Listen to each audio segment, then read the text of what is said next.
नमस्कार मित्रमैत्रिणींनो, मी तन्मय सातपुते, श्री कलेश्वर विद्यालयातील इयत्ता 10वीचा विद्यार्थी. आज गुरुपौर्णिमेनिमित्त भारतीय शिक्षण प्रसारक संस्थेने आयोजित केलेल्या 3 दिवसीय ऑनलाईन व्याख्यानमालेत मी आपले सहर्ष स्वागत करतो. आज व्याख्यानमालेचा दुसरा दिवस. दुसरे पुष्प गुंफण्यासाठी आज आपल्याला लाभले आहेत माननीय श्री शेषाद्री टांगे उर्फ अण्णा. श्री अण्णा यांचे मूळ गाव हे धाराशिव. ते बालपणापासूनच राष्ट्रीय स्वयंसेवक संघाचे स्वयंसेवक आहेत. त्यांच्यावर शहर कार्यवाह, जिल्हा कार्यवाह तसेच लातूर विभाग कार्यवाह असे अनेक संघाचे दायित्व त्यांना लाभले होते. तसेच देवगिरी प्रांत महाविद्यालय विद्यार्थी प्रमुख व कुटुंब प्रबोधन प्रमुख व विद्याभारती देवगिरी प्रांत उपाध्यक्ष असे अनेक दायित्व त्यांना लाभले होते. सध्या त्यांच्याकडे विद्याभारती अखिल भारतीय शिक्षण संस्था पश्चिम क्षेत्र मंत्री हे दायित्व आहे. चित्रकला, लेखन व वक्तृत्व यामध्ये त्यांची विशेष आवड आहे व मासिके, वृत्तपत्रे आणि साप्ताहिके तसेच विशेष अंकांमध्ये आपल्याला त्यांचे लेखन सापडते. मागील 14 वर्षांपासून श्री डांगे हे एक उपक्रम चालवत आहेत. तो उपक्रम म्हणजे दैनंदिन फलक लेखन व श्री डांगे यांचे आपल्या भारतीय शिक्षण प्रसारक संस्थेसोबत एक आपुलकीचे नाते आहे. आज गुरुपौर्णिमेच्या निमित्ताने ते आपल्या सोबत त्यांचे मत प्रकट करण्यासाठी आपल्या सोबत उपस्थित आहेत. तसेच मी त्यांना निवेदन करतो की त्यांनी आम्हाला मार्गदर्शन करावे. धन्यवाद.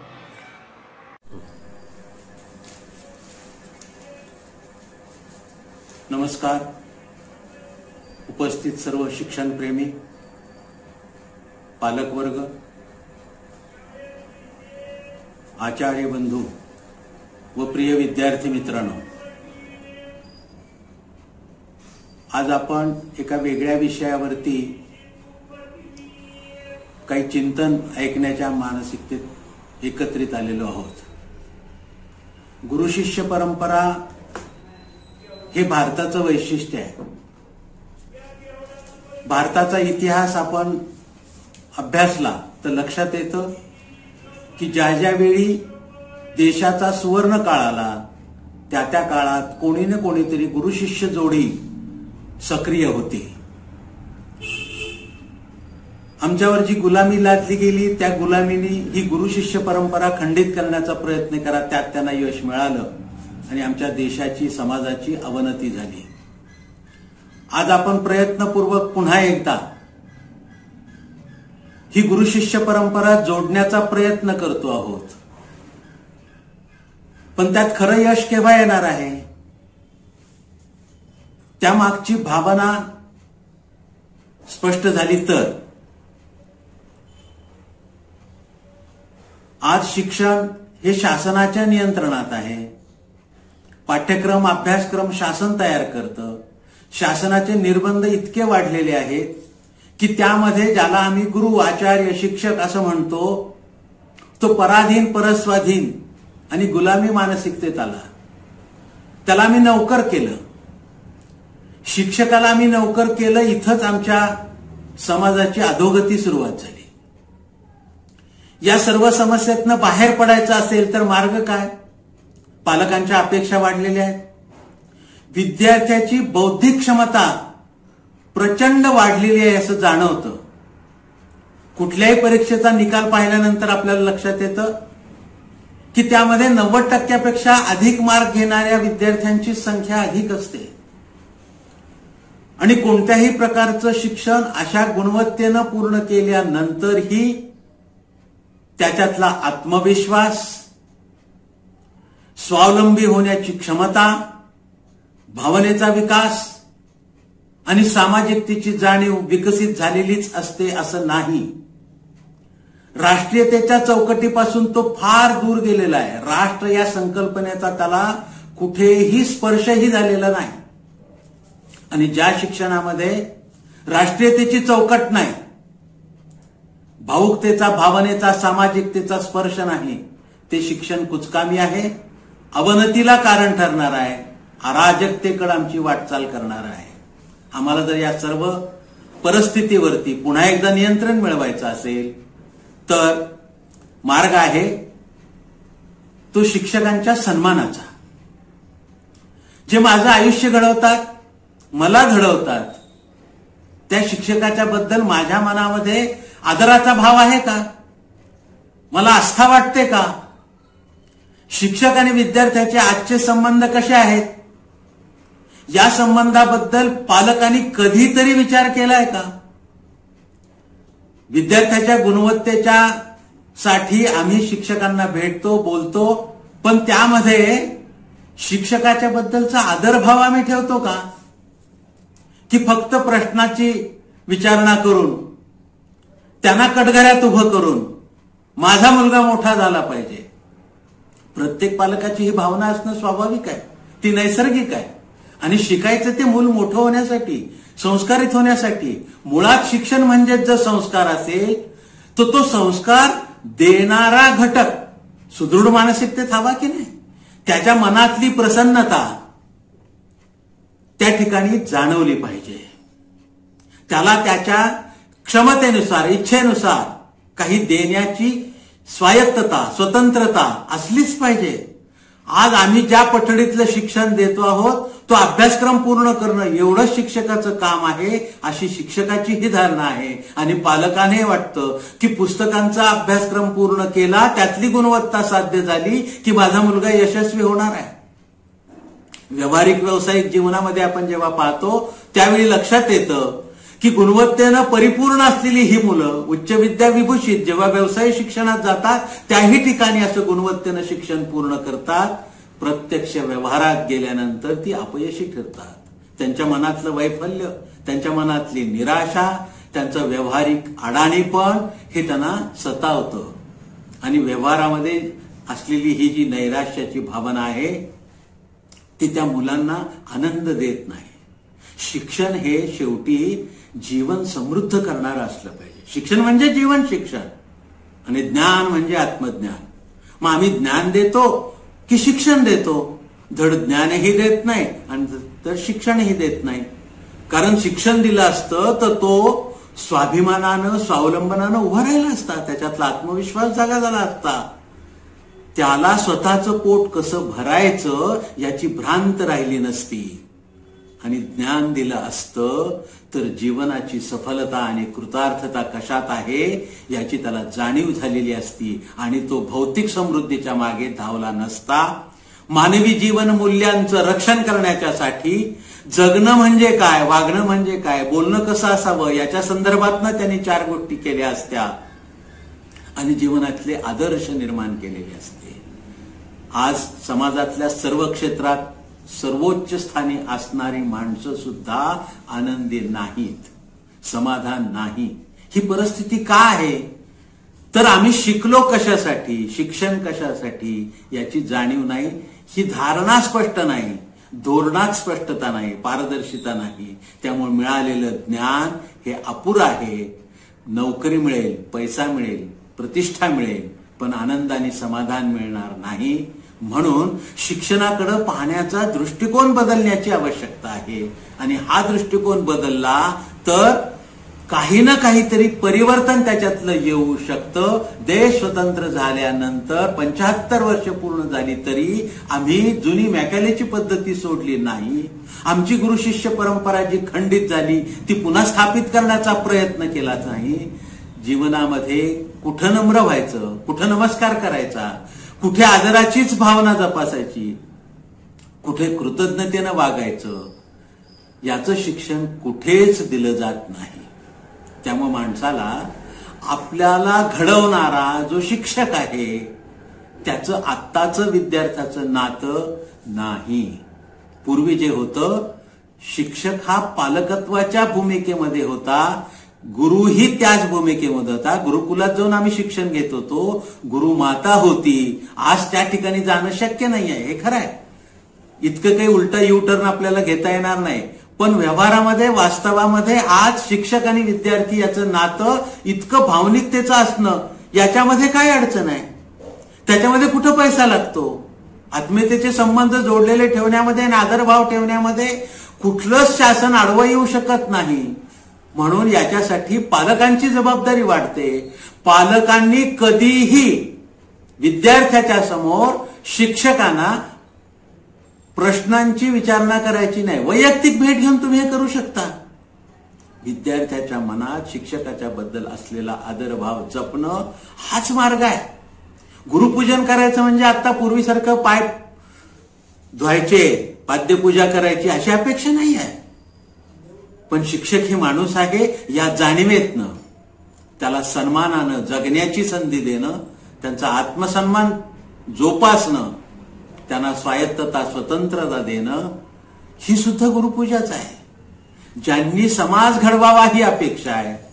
भूतकाळातल्या गौरवशाली परंपरेचा वसावारसा पुढच्या पिढीमध्ये संक्रमित करावा. वर्तमानातलं भान, वास्तव, सत्य त्याला लक्षात यावं आणि भविष्याचा वेध घेत असताना भविष्यात येणाऱ्या संकटांचा सामना करण्याची क्षमता त्याच्यामध्ये विकसित व्हावी. या सगळ्या गोष्टींची जर आम्ही अपेक्षा करत असू तर हे सगळं घडवणारा भूत, वर्तमान, भविष्य या तिन्ही कालामध्ये विद्यार्थ्याला अधिक क्षमतावान करण्याची दृष्टी त्याला देण्याचं काम जर शिक्षक करत असेल आणि शिक्षण म्हणजे संस्कार असेल, ती संस्कार देण्याची व्यवस्था ज्याच्याकडे आहे तो अर्धपोटी ठेवून नाही चालणार, तो वंचित उपेक्षित ठेवून नाही चालणार. त्याच्या मनातल्या अस्वस्थता, त्याची खंत कोणीतरी समजून घेतली पाहिजे. पण ही व्यवस्थाच आज राहिलेली नाही. उलटा आम्ही काय करतो आहोत, शिक्षकांच्या वरचा भार वाढवतो आहोत. त्यांना आरोपाच्या ह्याच्यात ठेवून पिंजऱ्यात उभा करतो आहोत. शिक्षकाचा काय दोष आहे याच्यामध्ये? ते काम करायला तयार आहेत, पण त्यांना काम करण्याची संधी आणि सुविधाच आम्ही देत नसू तर त्यांना आरोपीच्या पिंजऱ्यात उभं करण्याचा आम्हाला नैतिक अधिकार नाही.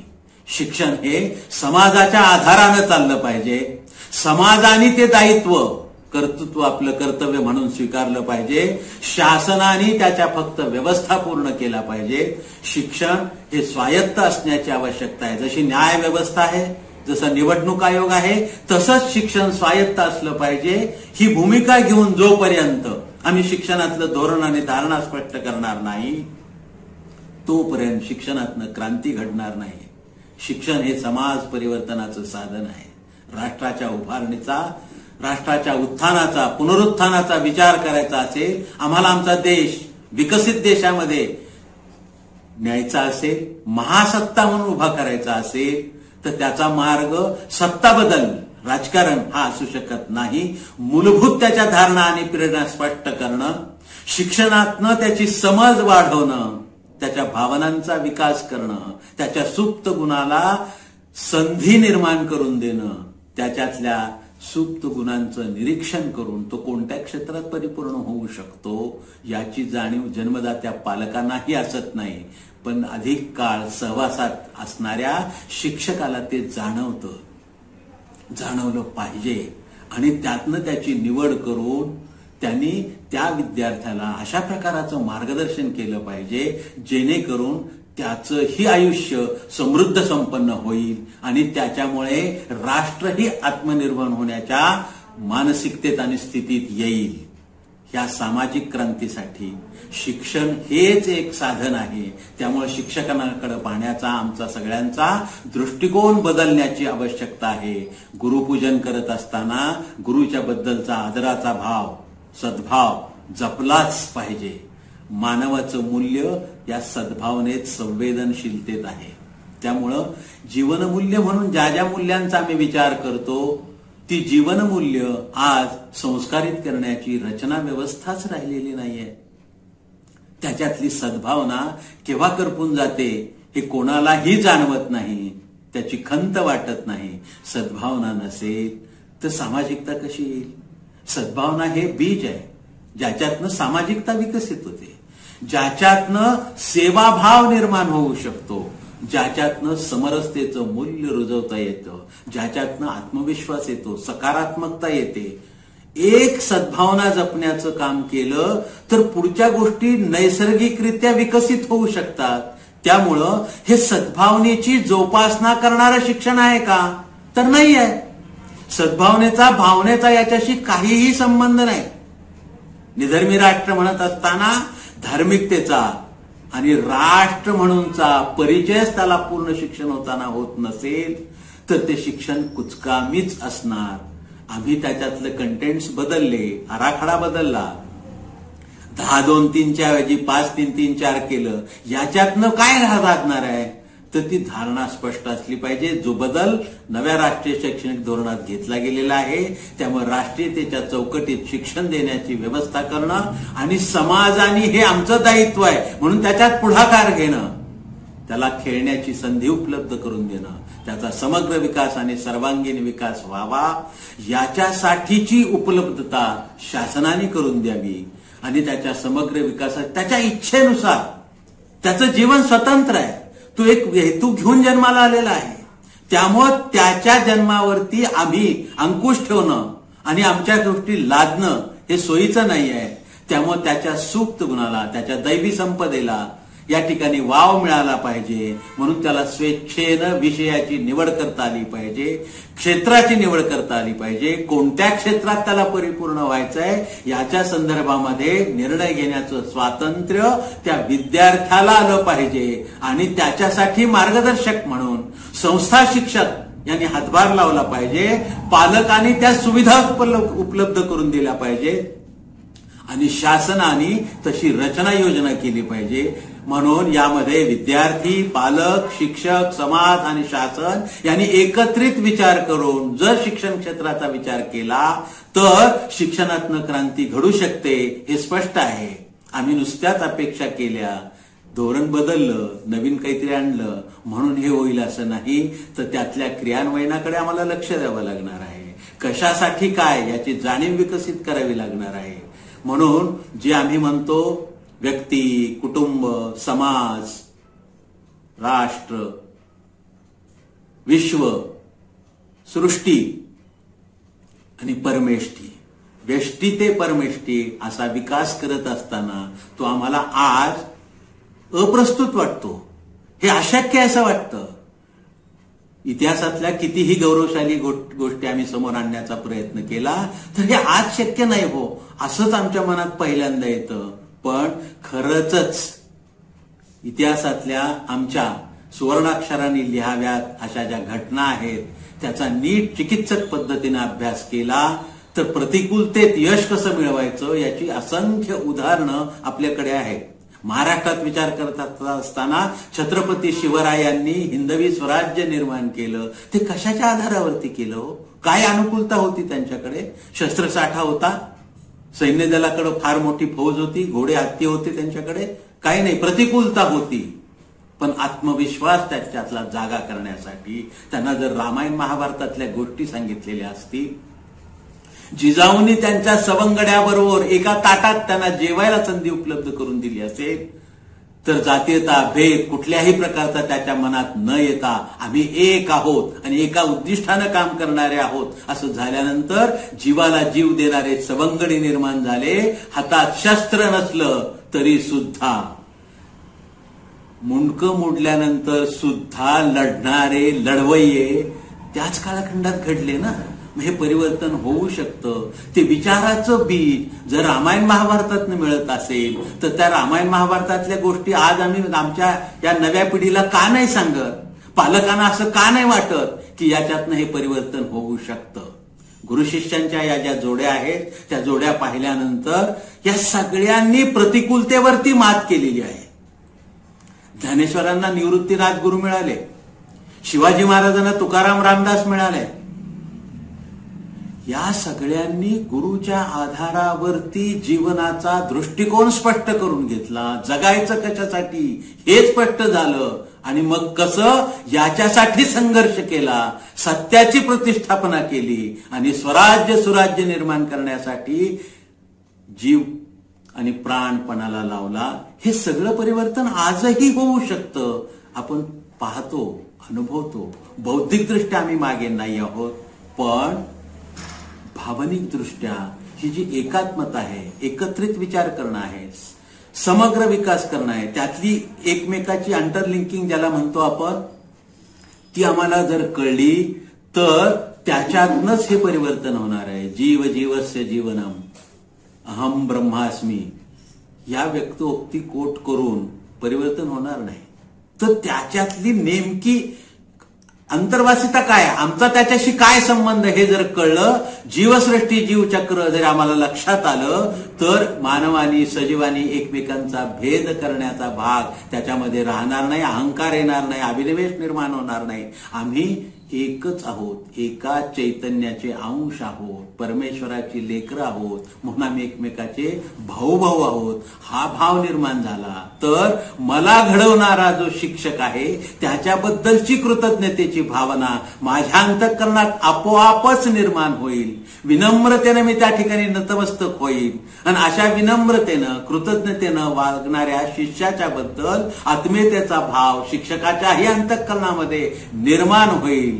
गुरु शिष्याची जोडी, विद्यार्थी शिक्षकाचं नातं जितकं सहज, संवेदनशील, नैसर्गिक आणि सहज असेल तितकी क्रांती शिक्षणाच्या माध्यमातून होऊ शकते. आज आम्ही या नात्याकडे लक्ष दिलेलं नाही, म्हणून एकमेकावरती आरोप न करता या गुरुपूजनाचा योग्य तो अर्थ घेऊन तो संदेश समाजामध्ये नव्यानं प्रस्तुत करण्याचा प्रयत्न केला तर निश्चितपणानं आम्ही याच्यामधून बदल घडवून आणू शकतो. मी म्हटलं शिक्षणाला राष्ट्रीयतेची चौकट असली पाहिजे, हे खरं आहे, पण राष्ट्रीयतेची चौकट म्हणजे तरी काय? विवेकानंदांनी परदेशात भ्रमण केलं, त्या ठिकाणी सनातन संस्कृतीचा प्रचार केला. परत आल्यानंतर जी कृती केली ती कृती आम्ही विद्यार्थ्याला सांगतो का?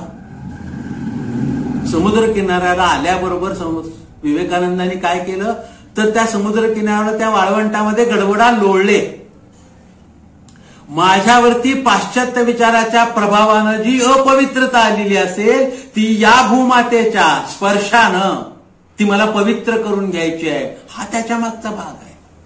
मग हा आम्ही असा भावनिक जागर त्याचा करतो का? प्रभू रामचंद्रांनी जेव्हा श्रीलंकेवरती विजय मिळवला, रावणाचा वध केला, त्यावेळी त्यांनी काय म्हटलं? स्वर्णमयी लंका न मिले मा अवधपुरी की धूल मिले. मला त्या स्वर्ण लंकेचं आकर्षण नाही आहे, मला काय तर माझ्या अयोध्येतली धूल प्रिय आहे.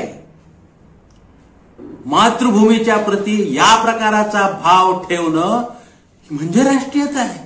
त्या कालखंडापासून आजपर्यंत सुद्धा देशाच्या संरक्षणासाठी स्वतःचा प्राण अर्पण करणाऱ्या सैन्याच्या बद्दल आमच्या मनामध्ये सद्भावना असते का?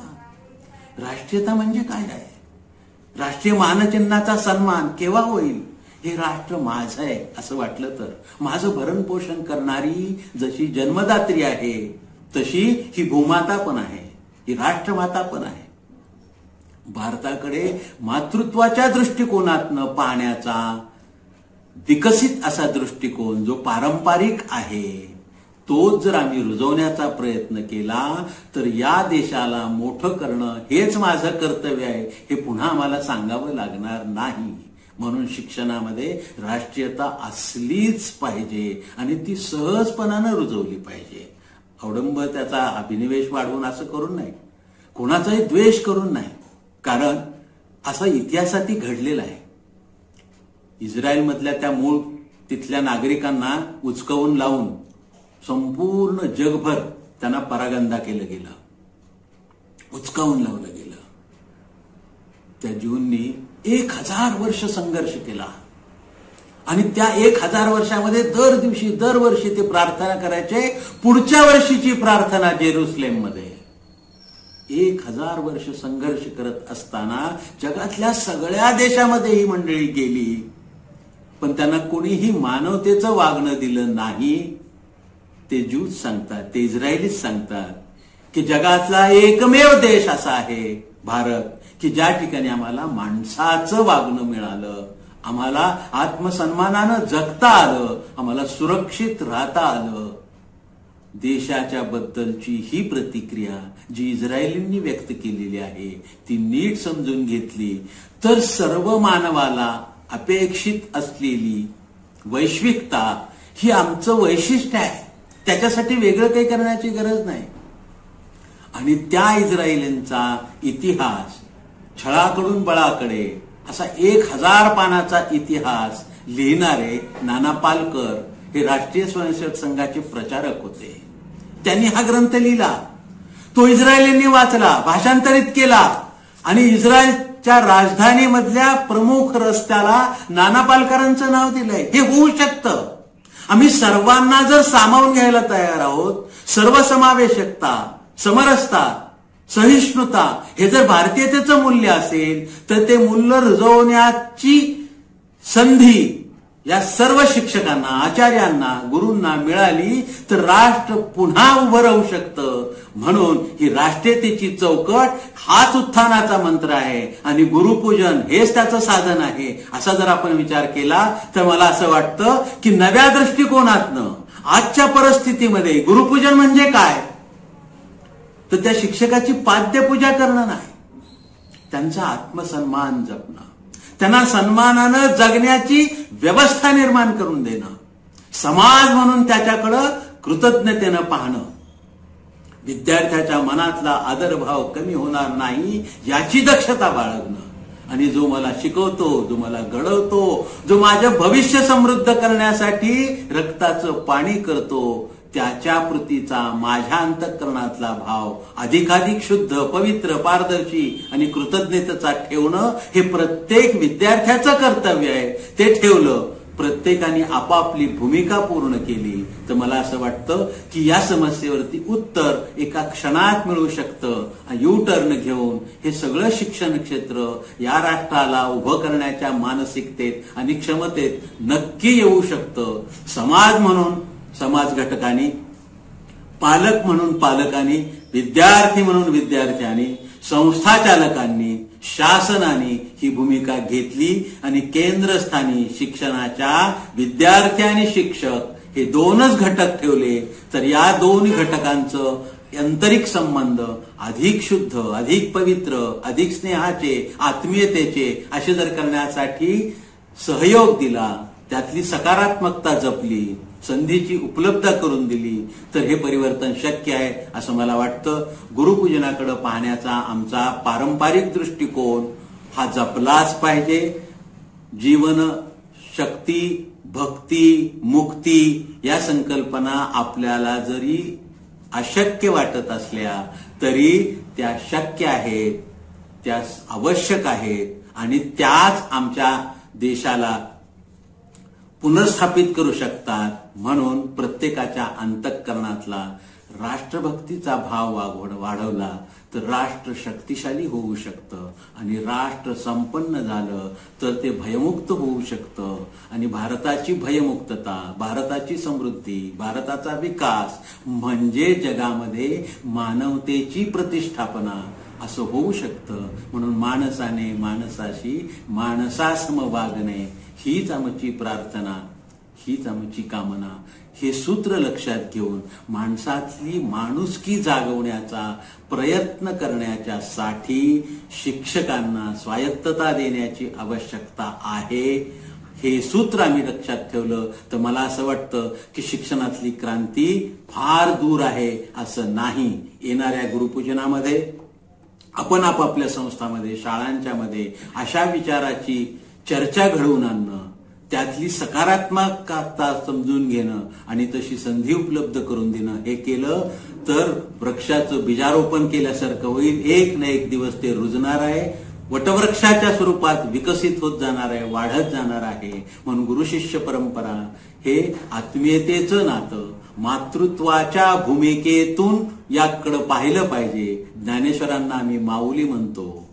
हा माऊलीचा, मातेचा दृष्टिकोन ठेवला तर शिक्षकांच्या हातून सुद्धा ही क्रांती घडू शकते. म्हणून गुरुकडे पाहत असताना गुरु माऊली आम्ही म्हणतो. शिक्षकांनाही आई होण्याची संधी दिली पाहिजे, आम्ही त्या ठिकाणी नतमस्तक झालं पाहिजे.